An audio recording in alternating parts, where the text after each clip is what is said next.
At 6:47 a.m. on June 6, 1944, Private First Class Vincent Gallagher dragged himself through blood-soaked sand on Omaha Beach with nothing but a .45 pistol and a plan every officer called suicide. 30 yards ahead, a German MG42 machine gun nest had killed 42 men in the last 11 minutes.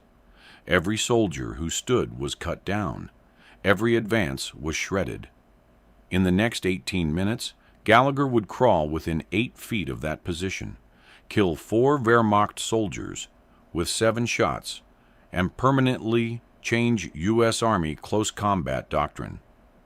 This is the story of how a Brooklyn dock worker's street fighting technique became standard infantry training. The bodies formed a line in the sand. Each corpse marked where a man had tried to advance, tried to rush the position, tried to do what the training manual said: fire and maneuver, suppressing fire, coordinated assault. All of it useless against the MG42 tearing through dog green sector at 1,200 rounds per minute. Gallagher pressed his face into wet sand that tasted like iron and salt.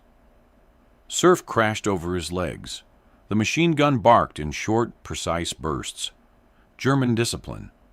They weren't panicking, weren't wasting ammunition, just methodically killing anyone who moved. He counted the rhythm between bursts: 4 seconds, 5 seconds, 6 seconds, while the gunner acquired a new target. Not enough time to run, not enough time to charge, but maybe enough time to crawl forward 3 feet before flattening again. His platoon sergeant, a dairy farmer from Wisconsin, named Sergeant Hoff, had taken half his face off 2 minutes after the ramp dropped. Lieutenant Brennan, their company commander, was floating face down in the surf. 38 men from C Company, 116th Infantry Regiment, lay dead or dying in a 50-yard stretch of beach. And that MG42 just kept firing. Gallagher had one advantage nobody else recognized. He'd grown up fighting in ways the Army didn't teach, and he'd brought his .45 pistol ashore when regulations said riflemen didn't need sidearms in the initial assault.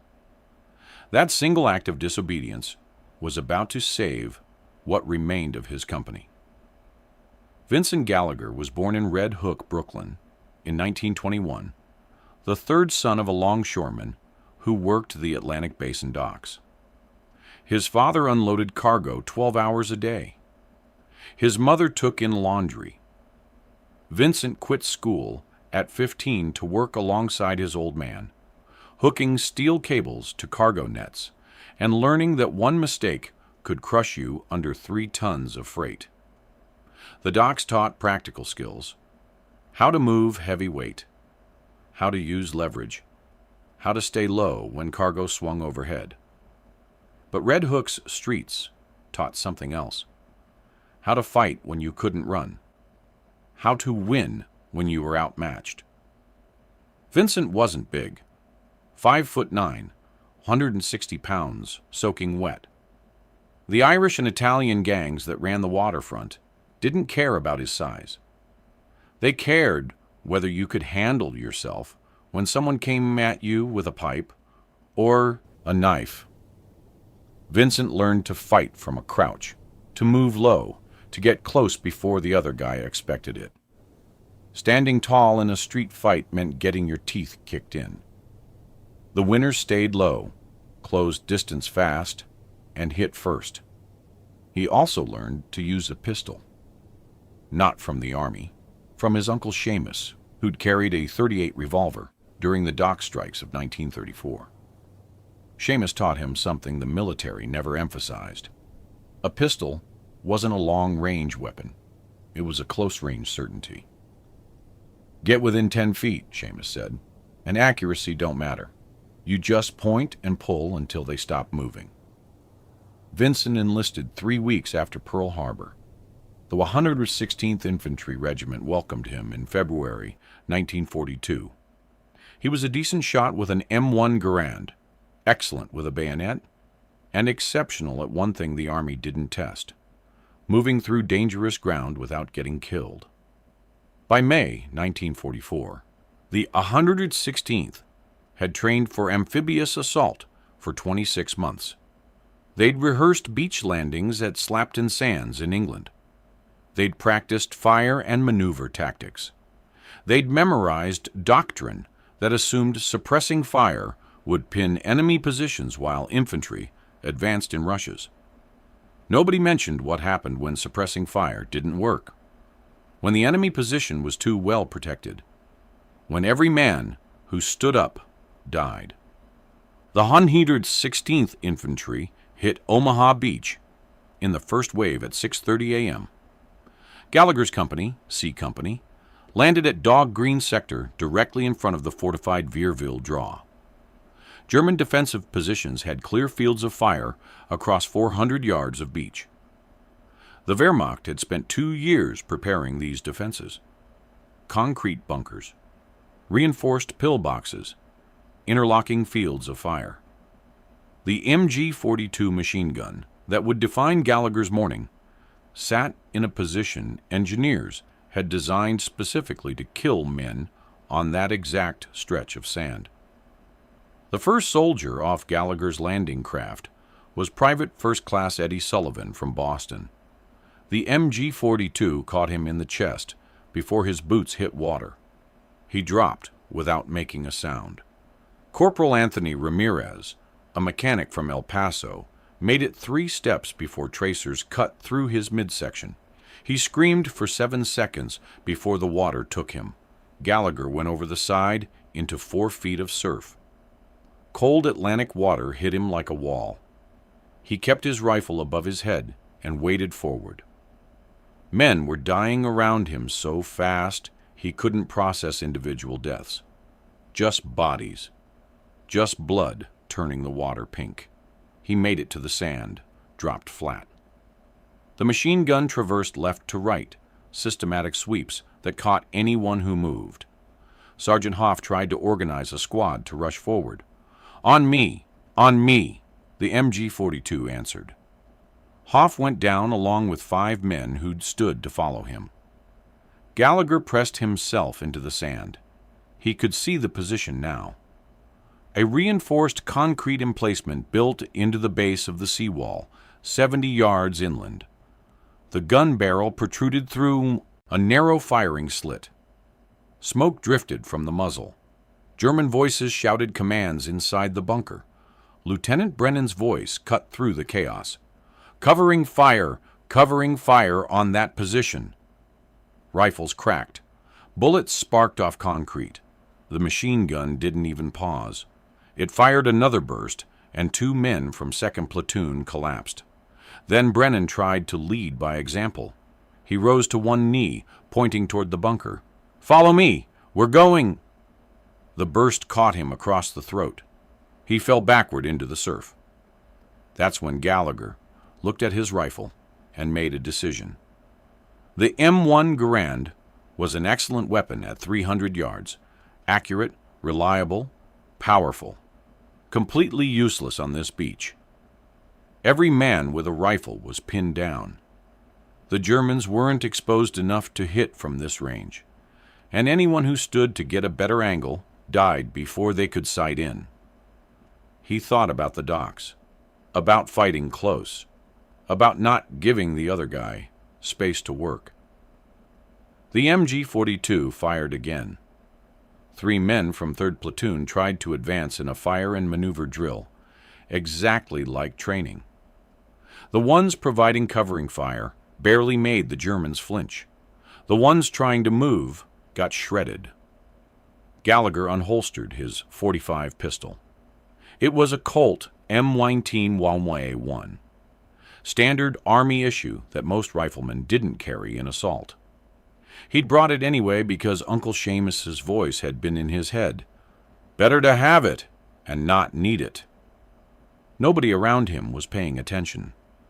They were all focused on that machine gun, on surviving the next burst, on not being the next one to die. Gallagher started crawling forward. Not the crawl they'd taught in basic training. Not the high crawl or the low crawl from the manual. This was the crawl he'd learned as a kid, slipping through Red Hook alleys, staying below sight lines, moving when nobody was looking, flat as a shadow, slow, patient. The machine gun fired. He froze. The burst ended. He crawled forward 3 feet. Sand pressed against his face. Water soaked through his uniform. The weight of his gear dragged at him. He ignored it and crawled. He passed Corporal Jack Mitchell, who'd been killed trying to throw a grenade that detonated 20 yards short. He passed Private Tommy Walsh, face down in pink water. He didn't stop, didn't look at their faces, just kept crawling. 20 yards, then 25. The machine gun kept firing at targets behind him. The Germans hadn't noticed one man crawling through their kill zone because one man crawling looked like one more corpse. 30 yards. He could hear German voices clearly now. Calm, professional commands. The gunner calling targets. The assistant feeding belts. They were working smoothly, efficiently, no panic whatsoever. Gallagher's hands shook. Not from fear, from understanding what he had to do next. He was about to disobey every piece of infantry doctrine he'd learned.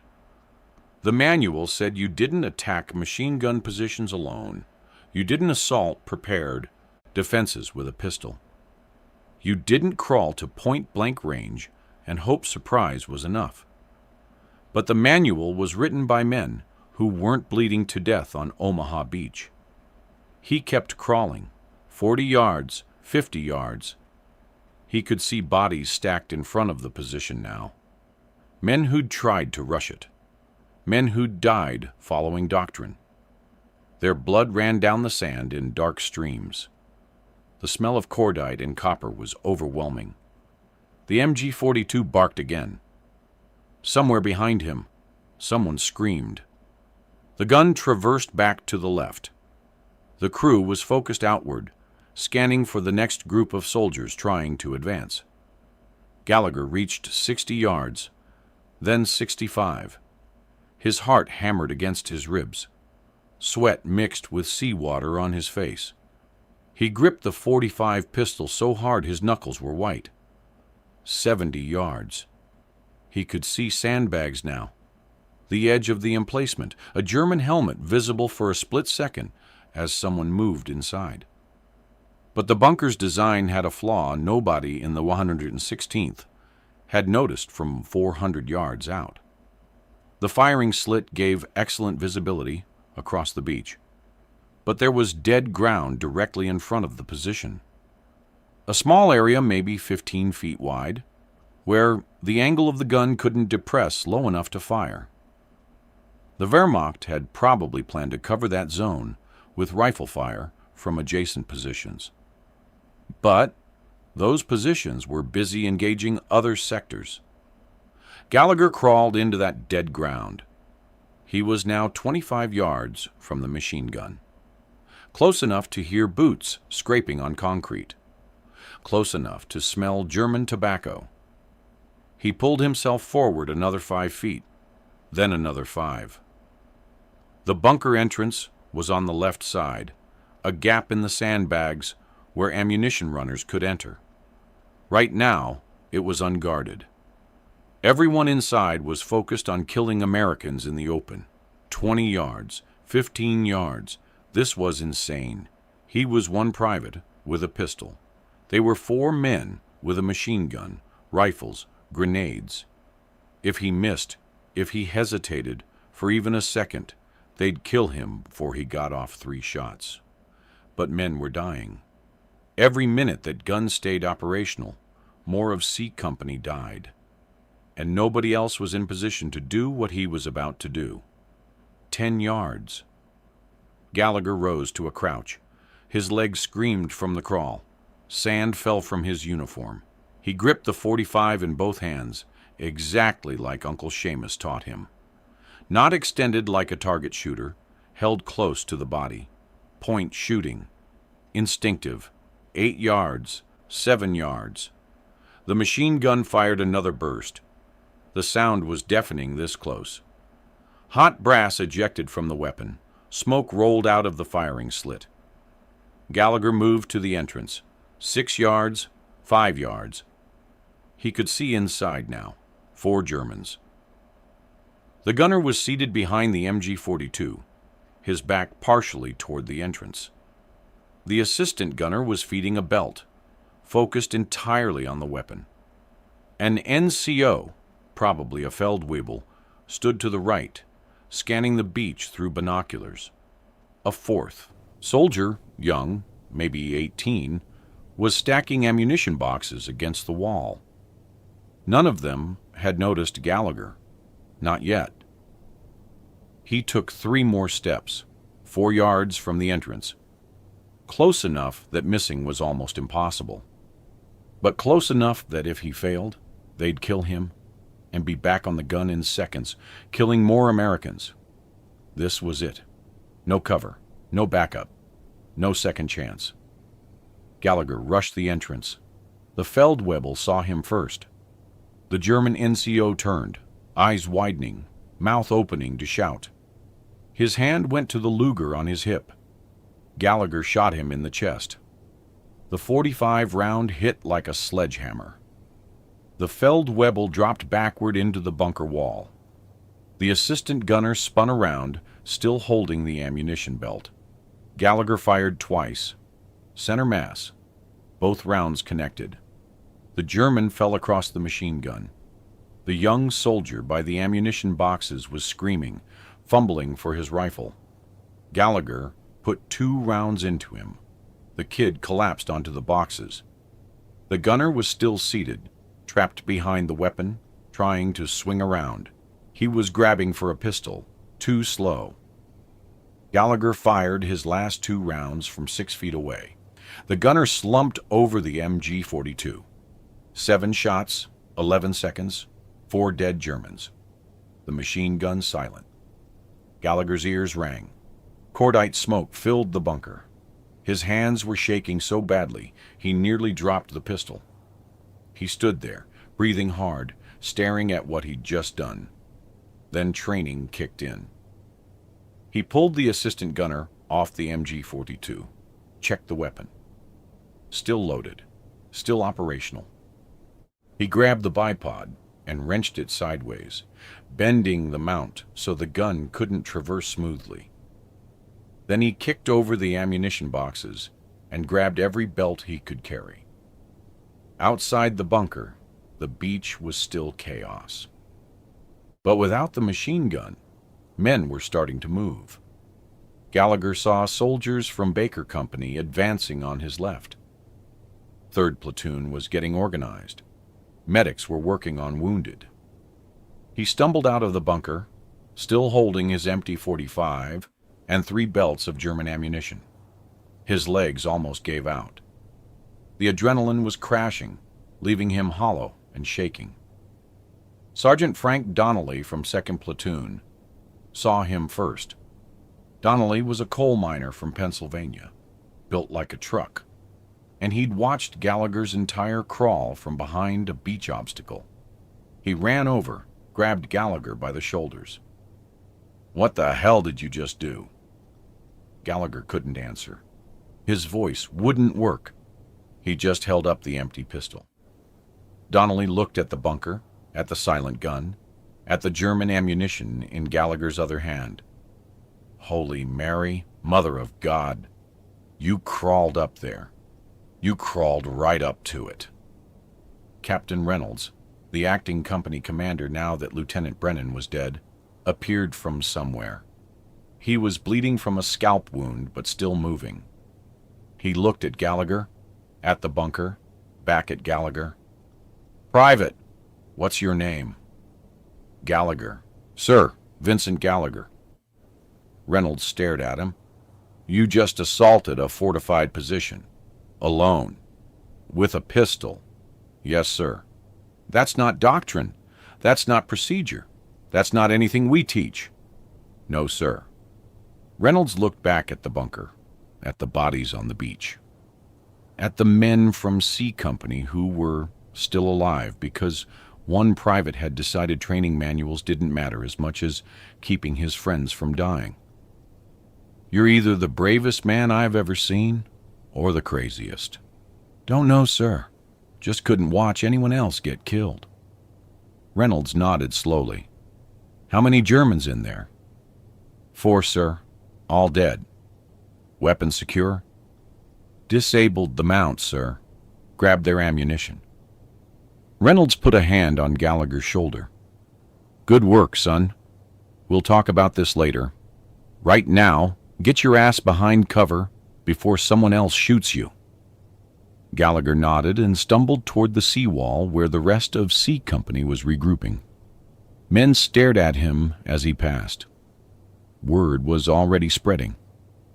Somebody took out the machine gun, that private, the short guy from Brooklyn. He crawled right up to it. Gallagher sat down hard against the seawall. His hands were still shaking.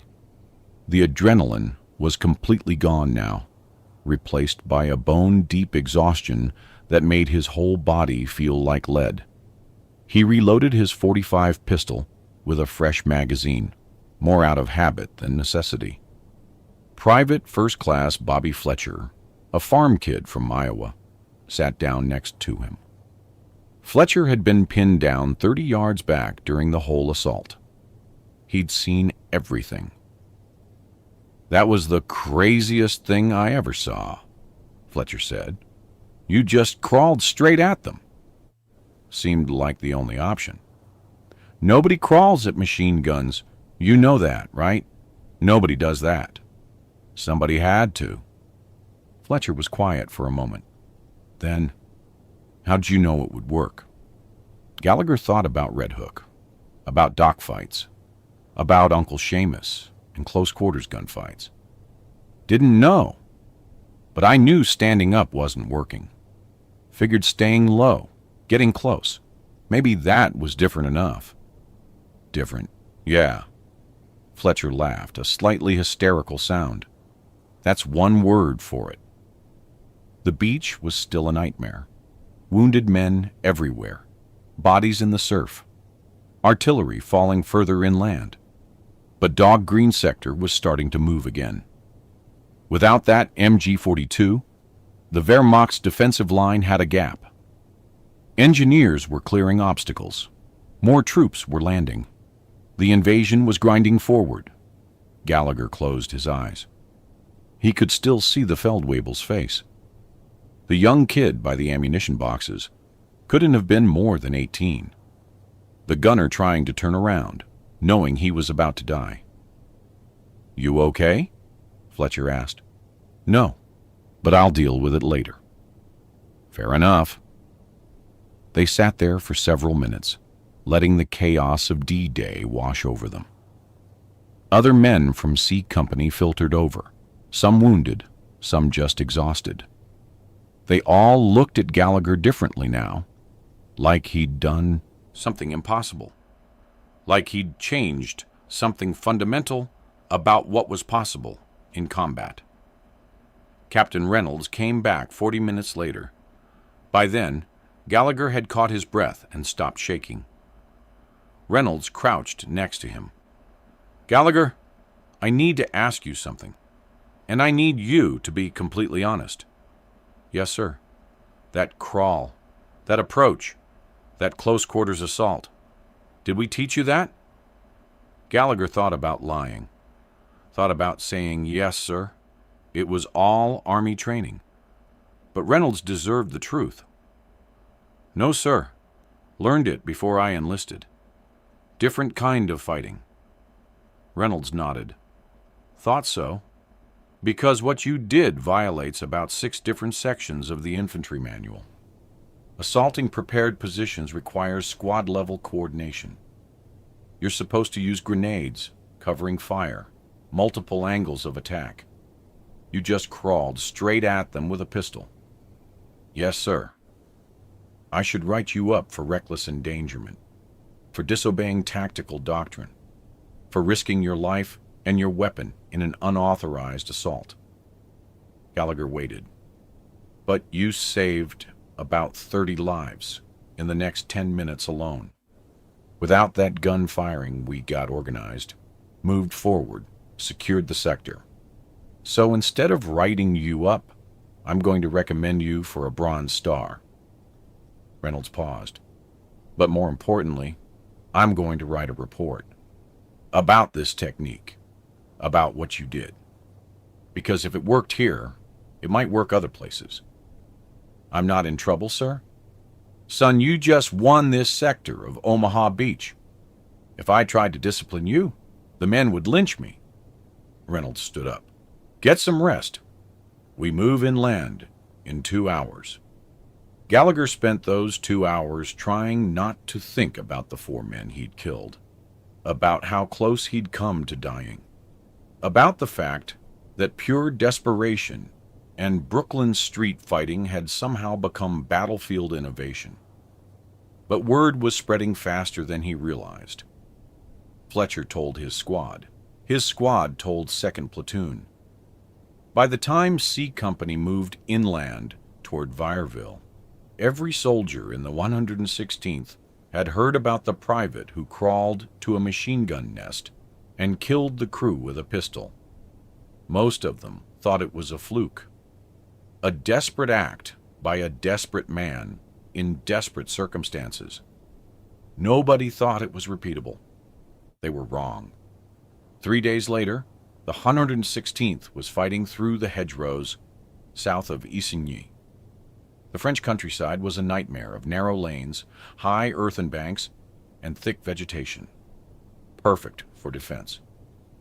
The Wehrmacht was using it brilliantly, setting up machine gun positions in every hedge corner, every sunken road, every farmhouse. C Company was pinned down again. A German machine gun, this time an MG42, had them trapped in a field. 3 men were already wounded trying to flank it.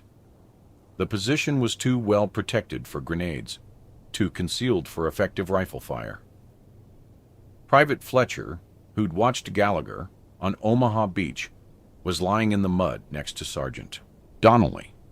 The machine gun fired another burst, tearing through the hedge above their heads. Fletcher looked at Donnelly. What Gallagher did on the beach, you think that was just luck? Donnelly, who'd led infantry assaults for 18 months, thought about it. Don't know. Why? Because I'm looking at this position, and I'm thinking maybe his way makes more sense than ours. Donnelly studied the hedgerow. The machine gun was maybe 40 yards forward, behind a thick earthen bank. Every time someone moved, they got shot at. But nobody was watching the approach low along the ditch line. You want to crawl up there? With my pistol, yeah. That's insane. So was Omaha Beach. Donnelly was quiet for a long moment. Then he keyed his radio. Captain Reynolds, this is Donnelly. I've got a man who wants to try Gallagher's technique on that machine gun. Reynolds' voice crackled back. Explain. Fletcher wants to crawl to it. Low approach. Use his sidearm at close range. Long pause. Is Gallagher with you? No, sir. He's with 3rd Platoon. Fletcher volunteering for this? Fletcher nodded. Donnelly replied, Yes, sir. Another pause. Then, tell him to be careful, and tell him if it works, he's buying Gallagher a beer. Fletcher grinned. He checked his .45, made sure he had a full magazine. Then he started crawling along the ditch line, exactly like Gallagher had done on Omaha Beach. Low, slow, patient, using the terrain. It took him 11 minutes to cover 40 yards. The Germans never saw him. He got within 12 feet of the position, rose up, and killed both machine gunners with 4 shots. The Wehrmacht squad in the hedgerow surrendered 2 minutes later. When C Company moved forward, Reynolds called both Fletcher and Gallagher to his position. He looked at them for a long moment. That's twice now. 2 different men. 2 successful close assaults on machine gun positions using pistols. He pulled out a notebook. I want both of you to write down exactly what you did, step by step, how you approached, how you moved, what you were thinking, everything. Gallagher and Fletcher exchanged glances. They spent that evening writing reports that would eventually reach the 29th Infantry Division headquarters. Reports that described a technique nobody had officially taught, but that was proving brutally effective in close quarters combat. By June 15th, every company in the 116th had heard about it. By June 20th, soldiers in the entire 29th Division were discussing the Gallagher crawl. By July, men in other units were trying it, not always with pistols. Some used submachine guns, some used grenades, but the core technique was the same. Stay low, move slow, get close before the enemy notices. Strike at point-blank range, where accuracy doesn't matter, and surprise is everything. The German forces in Normandy started noticing something was wrong. Wehrmacht after-action reports from July 1944 mentioned American soldiers infiltrating to extremely close range and assaulting prepared positions from unexpected angles. One report from a company commander in the 382nd Infantry Division noted, "The Americans have abandoned their previous doctrine of fire and maneuver in favor of individual stalking attacks. Machine gun crews are being killed before they can respond." By August, as the 29th Division pushed through the St. Lo breakout, the technique was spreading through word of mouth across the entire invasion force. Soldiers from other divisions who fought alongside the 29th picked it up. Replacements arriving from England heard about it in training. It wasn't in any manual, wasn't official doctrine, just battlefield adaptation, spreading through an army that was learning to fight differently. September 1944. The 29th Division was pushing into the Siegfried Line. Captain Reynolds, now a major, was called to division headquarters. He brought Gallagher with him. The meeting room had 3 colonels, 2 majors, and a brigadier general. They'd read Reynolds's report. They'd read the after-action reports from June through September. They'd counted the results. Brigadier General Norman Coda looked at Gallagher. "Private, I understand you initiated what we're now calling close approach assault tactics." "Yes, sir. On Omaha Beach." "Were you taught this technique in training?" "No, sir. Learned it before I enlisted." "Brooklyn street fighting, according to your report?" "Yes, sir." Coda nodded. "Your technique and variations of it have been used successfully in 47 documented instances since D-Day. Casualties among machine gun assault teams have dropped by approximately 34% when using close approach tactics versus standard fire and maneuver.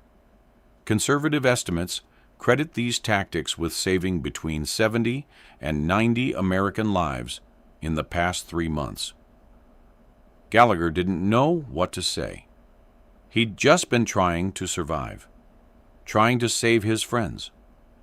He hadn't been thinking about doctrine or innovation or anything beyond the next 10 minutes. Coda continued, "We have a problem, Private. What you did violates existing Army regulations on infantry assault tactics. It's not in the field manual. It hasn't been tested by the infantry school. It hasn't been approved by higher command." He paused. "But it works, and men who use it live longer than men who don't." One of the colonels spoke up. "We're considering court-martial charges, reckless endangerment, disobeying tactical doctrine, unauthorized modification of approved assault procedures." Gallagher felt his stomach drop. Bronze Star recommendation or not, The Army could still destroy him for doing what he'd done. Then Coda held up a hand. However, General Bradley has reviewed the reports. He's authorized a field modification to existing doctrine, pending formal review.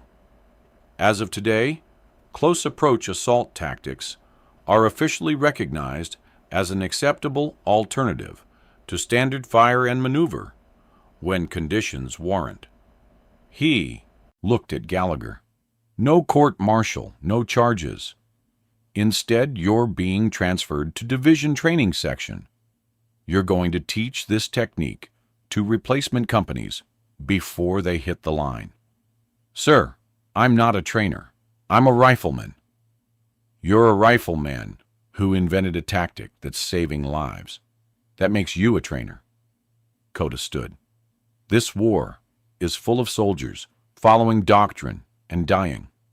We need more soldiers thinking like you did on Omaha Beach, seeing what's not working and trying something different. Gallagher was transferred to the Division Training Section in October 1944. He spent the next 7 months teaching replacement soldiers how to assault fortified positions using close approach tactics, how to move low, how to use terrain, how to get close enough that a pistol became more effective than a rifle. Most of the replacements thought he was crazy at first. Then, they'd see the casualty statistics. They'd talk to veterans who'd used the technique. They'd realize that sometimes battlefield survival meant ignoring the manual and trusting instinct. The war ended in May 1945. Gallagher was rotated home in June. He'd never been wounded, never been captured, never received his Bronze Star because paperwork got lost somewhere between France and division headquarters. He didn't care about the medal. He cared that men he'd trained had survived. He returned to Brooklyn in July 1945. Back to Red Hook. Back to the docks. He got his old job back, hooking cargo on the Atlantic Basin piers. He married a girl named Mary O'Sullivan in 1946. They had 3 kids. He never talked about the war much. The Army, however, didn't forget. In 1947, the infantry school at Fort Benning published a revised field manual that included close approach assault tactics as an approved method for attacking fortified positions in restricted terrain. The technique was officially designated individual infiltration assault in the manual. No mention of Omaha Beach. No mention of Gallagher. Just dry technical language describing movement patterns, approach angles, and engagement ranges. Veterans knew the truth. The technique spread through post-war armies. The British adopted it for urban combat training. The Canadians integrated it into their infantry doctrine. By the 1950s, Special Forces units were teaching advanced versions that incorporated night movement and suppressed weapons. Gallagher worked the docks for 32 years. He retired in 1977 with a pension and a bad back from decades of heavy lifting. He spent his retirement fixing cars in his garage, going to Mass every Sunday, and avoiding conversations about D-Day. When people asked about his service, he'd say he was in the infantry, landed at Normandy, did his job like everyone else. He died in his sleep on November 3rd, 1989, at the age of 68. Heart attack, quick and painless. His obituary in the Brooklyn Daily mentioned his longshoreman career, his family, and one paragraph about his World War II service with the 29th Infantry Division. No mention of Omaha Beach. No mention of the machine gun nest.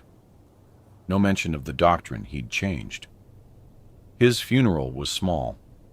Family, dock workers, a few elderly men from the neighborhood. But 3 veterans showed up who weren't from Brooklyn. One had flown from Pennsylvania. One drove from Virginia. The third came from North Carolina. They'd all served in the 29th Division. They'd all been taught Gallagher's technique. They stood at the graveside and didn't say much, but they'd come because they knew. After the funeral, one of them, former Sergeant Frank Donnelly, the coal miner from Pennsylvania, talked to Gallagher's son Michael, told him what his father had done on June 6, 1944, told him about the crawl, the assault, the 4 Germans, the silent machine gun, told him about the 47 successful uses of the technique, the 70 to 90 lives saved, the doctrine change. Michael listened to the whole story. Then he asked, why didn't he ever talk about it? Donnelly thought for a moment. Because your father never saw himself as a hero. He saw himself as a dock worker who did what needed doing. In his mind, crawling to that machine gun wasn't brave. It was just the only option that made sense. Standing up got people killed, so he stayed low. That's how he looked at life. Find what works. Do it. Don't make a big deal about it. The technique Gallagher improvised on Omaha Beach is still taught today, though modified and refined through 80 years of military evolution. Modern infantry doctrine calls it stealth approach under suppression, or individual direct assault. Special operations forces teach advanced versions for hostage rescue and counterterrorism. But the core principle remains. Sometimes the best way to defeat a fortified position isn't to stand off and trade fire. Sometimes you get low, get close, and kill the enemy before they realize you're there. The U.S. Army Infantry School maintains a file on the development of close approach assault tactics. It includes Captain Reynolds's original report from June 1944, combat after-action reports from the Normandy campaign, statistical analysis from Fort Benning researchers, and a brief biographical note on Private Vincent Gallagher. The file notes that Gallagher's technique reduced casualties among assault teams by an estimated 30 to 40% and has been credited with saving hundreds of lives across multiple conflicts. But that's just statistics and reports. The real legacy is simpler. It's in every infantry soldier who's been taught to move low under fire, every special operations trooper who's learned to close with an enemy position before engaging, every tactical manual that acknowledges sometimes you have to break doctrine to save lives. That's how military innovation actually happens, not through committees at the Pentagon, not through years of research and development, through desperate men in desperate situations who decide to try something different because the approved method is getting their friends killed. Through dock workers and coal miners and farm kids who bring their civilian skills to combat and figure out what actually works.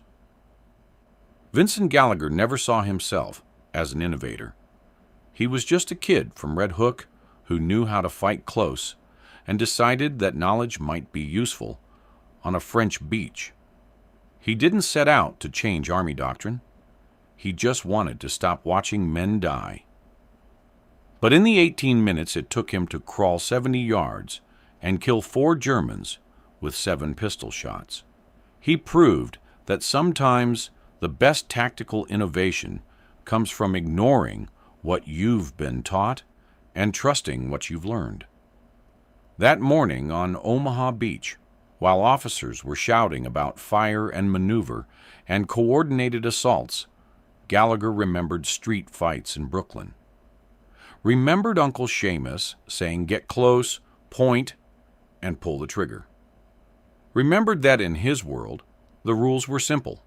Stay low, move quiet, hit first. M42 dead Americans in Dog Green sector turned into a breakthrough because one private decided doctrine wasn't as important as survival. If you found this story compelling, please like this video and subscribe to stay connected with these untold histories. Leave a comment telling us where you're watching from, and thank you for keeping these stories alive.